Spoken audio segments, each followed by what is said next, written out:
Day 221 of doing a LeetCode problem every day until I get a job. All right, y'all, we're back again another day, another LeetCode problem. You already know how we like to do. And today we have question number 19. Remove nth node from the end of the list. The difficulty level is medium, but don't worry, we're going to keep the solution as simple and easy to understand because we are all here on different levels of our programming journey, and we want everybody to walk away from this video having learned something. And if you don't understand the solution, then you probably didn't learn anything, and that's not what we want, y'all. So let's see what the question says. Question says, given the head of a linked list, given the head of a linked list, remove the nth node from the end of the list and return its head. Now let's look at the example so we can see what they're talking about. You might have to read that a few times to get it. I know I did, but it's not that difficult once you see what they're talking about. So let's look at example one. In example one, we have the head equals an array of integers 1, 2, 3, 4, and 5, n equals 2, right? So we want to remove the nth node from the end of the list. That's what I was missing at the beginning. Not the beginning, because you might look here and say, this is node 4, this is the fourth node, n equals 2. But they want it from the end of the list, right? So this is 2 nodes away from the end. We have 1, 2, right? So that's why we're moving this one, because we're starting from the end of the list, y'all. So that's why we move 4.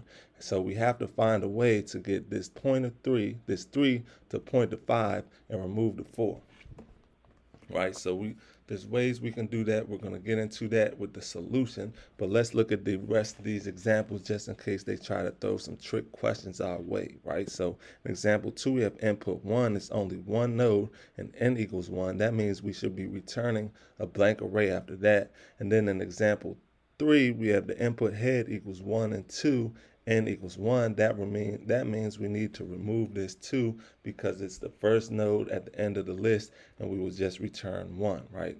So now that we understand the question, let's get into the solution. But before we get into the solution, y'all, if y'all need any new Apple AirPods, go ahead and check out that link in the description, and then go ahead and like, comment, and subscribe. So let's get into the solution now, y'all. So what we are going to do is we're going to use 2 pointers to achieve the outcome or the solution that we want to achieve, right? So it's not that difficult, right? So let's get into it. First thing we are going to do, we're going to declare a variable called fast, set that equal to head. We're going to declare another variable called slow, and we're going to set that equal to head as well, right? And what this is going to do is it's going to initialize 2 pointers for us, the fast and slow. They're both going to start at the head of the linked list. Then we're going to declare another variable called count, and we're going to set that equal to n. And what this is going to do is it's going to move the fast pointer for us n steps ahead, right? So I'm going to show you how we're going to do that. We're going to do that by saying, we're going to say while count, which remember is equal to n, is greater than 0. Boom, we're going to open up the brackets. We're going to decrement count like this, count minus equals 1. And then we're going to say fast equals fast question mark dot next. And what that is going to do is it's going to move the fast pointer n steps ahead from us, right? So now fast and slow are going to be n steps ahead of each other, whatever n may be. Then we're going to come underneath that while, we're going to say if fast is equal sign nil, open up the brackets, we're going to say return head question mark dot next.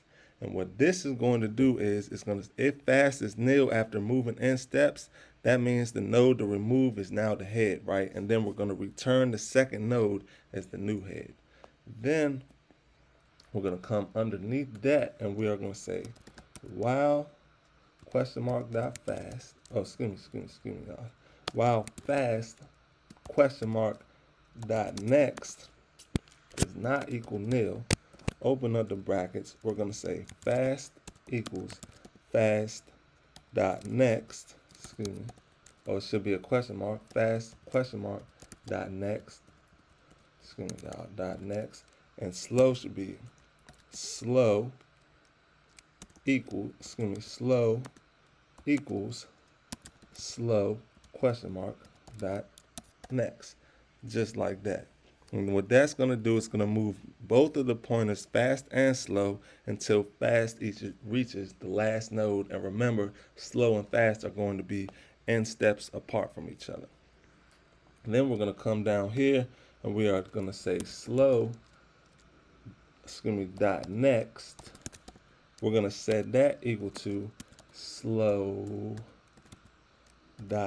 slow question mark dot next question mark dot next. And what that is going to do is slow would now be pointing at the node just before the one to be removed, and we're going to update the next pointer of slow to skip the nth node, right? So we're going to do slow.next because that's going to allow us to skip the node that we want to remove. So now slow.next equals slow.next, right? So that's going to allow us to remove or skip over the node that is supposed to be removed, because remember, fast and slow are n steps ahead or n steps apart from each other. So when we get to the point where it's slow, we get to the point where we need to remove the node, we're just gonna jump over that node by calling slow.next, and we're just gonna skip over. Then we're gonna come down here and we are going to say return head, and that's going to just return the head, right? So let's run it, see how it runs. Hopefully it runs like it's supposed to. First try, fingers crossed. Look at that, y'all. That's what I'm talking about. Now we're going to submit it. Make sure it stays accepted after we submit it. Let's see. Ooh, look at that, y'all. 0 milliseconds beats 100% of users with Swift, y'all. That's what I'm talking about. That's what I like to see. I hope y'all learned something today. This solution not that difficult to understand, so read it, learn it, love it, y'all. And if you feel the imposter syndrome, set it in. That's just more motivation to keep going, because no master starts as every master starts as a beginner, y'all. So just know, wherever you are on your LeetCode journey, you're one step further to becoming a master, y'all. So just keep at it, keep pushing through, and we'll see you at the finish line. We're going to keep going. I'll be here to help encourage y'all, and y'all encourage me by watching this video, y'all. So y'all support is appreciated when it comes to that. So get one more look at the code, y'all. One more look at the code. And that's all for today. I hope to see y'all here tomorrow for another day, another LeetCode problem. See y'all then.